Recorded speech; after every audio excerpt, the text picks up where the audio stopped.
Hi, this is Gabriele Baber. I decided to do a demo for the residents of the RV resort that we stay in the winter and give them a jump start on painting with watercolor.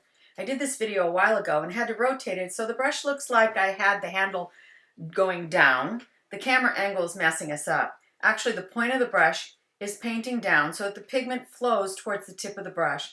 Sorry for the confusion. I hope you enjoy this video. If you do like this video, please like, follow, comment, and subscribe so that you can be notified when I upload another video. Enjoy! So the thing about on a flat wash and a graded wash, you want to use gravity to help you. Okay, a lot of times, those of you who've done it before, you'll see how you'll have streaks across you're going, why are the streaks there? Because you're not using enough water for one. It's drying in between your passages. So the trick to it is, I have it at an angle, and sometimes I'll even angle it up even more. You want to have, we'll do flat wash first. For flat wash, you absolutely want to have all that you want to use for that particular passage mixed up ahead of time. Because what's going to happen if you get halfway through this, let's say you're doing a big thing, right? And you get halfway through this and you've run out.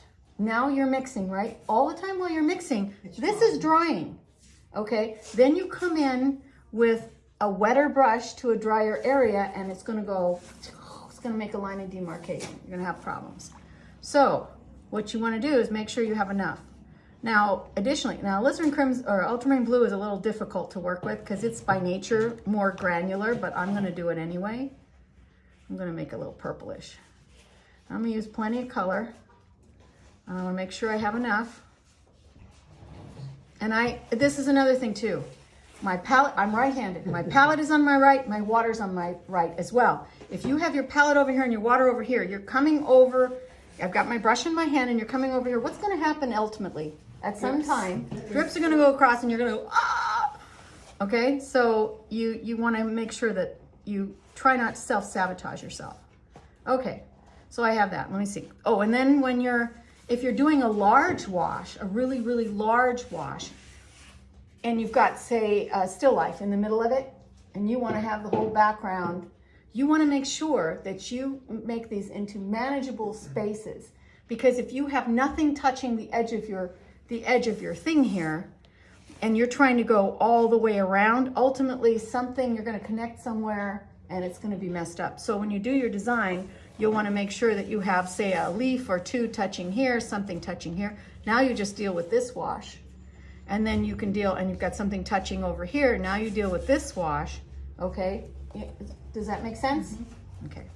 So did you already wet your paper? I did not. This is a dry paper. You can do it the other way, but that's more than a wet into wet. And there's different things that go with that whole animal. Okay. That's why it's divided up into two. So I load my brush. I don't squeeze it. People sometimes will do that, and what you're doing is wringing it out, but I kind of scoop up as much as I can, and I get myself going up here. And what I'm trying to do is I'm trying to build, you can get up, can you see it all? Move this? Yeah, I see good. And I start myself up a big, do you see what's happening here? What's happening on the edge there? That's a bead, okay? I start myself up a bead. Now, that bead, where that bead is, it's not going to dry as quickly as if I just had water.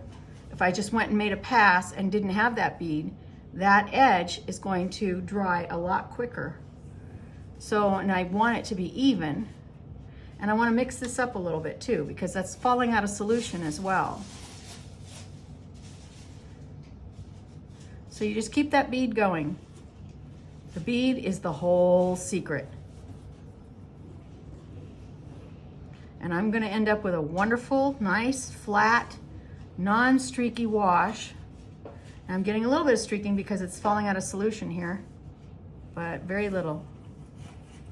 Don't go more than up and back. If that bead stops coming, you wanna keep adding more. I'm dangerously low of material here. Normally I have a big palette to work with and it's hard to judge spaces. See, it's coming out pretty good there. You gotta keep that bead on that edge. I can't stress that anymore.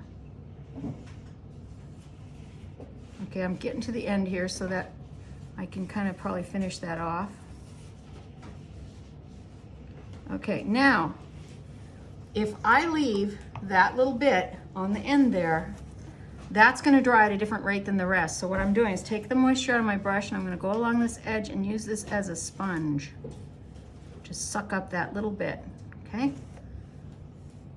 And then I'm gonna also go around the edges here. And I'm gonna pull all this off so that there's nothing liquid that's going to come in and infringe on my pretty wash. Okay? That, my dear people, is a flat wash.